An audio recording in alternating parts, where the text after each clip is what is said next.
আহা বোকা মানুষ কোন দিন বুঝবে, বোকা বাপগুলো কোন দিন বুঝবে।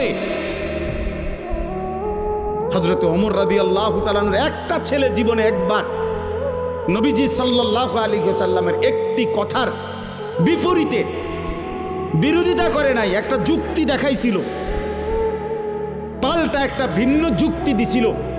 হযরত ওমর রাদিয়াল্লাহু তাআলা আনহু মৃত্যু পর্যন্ত ওই সন্তানের সাথে আর কথা বলে না,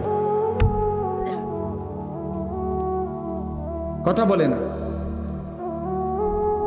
হযরত নূহ আলাইহিস সালাম সন্তান কেনানের মৃত্যুর সময় দোয়া করছিল আল্লাহর কাছে, আল্লাহ আমার সন্তান ডুবে যাচ্ছে পানিতে।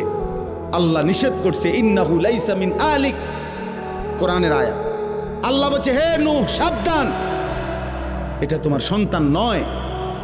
ইন্নাহু আমালুন গায়রু সালেহ, এটা বেআমল, গায়রু সালেহ, এর সমস্ত কর্ম অসৎ কর্ম, এ নাফরমান, আল্লাহকে সেজদা দেয় নাই, মালিকের গোলামি করে নাই, এটা তোমার সন্তান হইতে পারে না।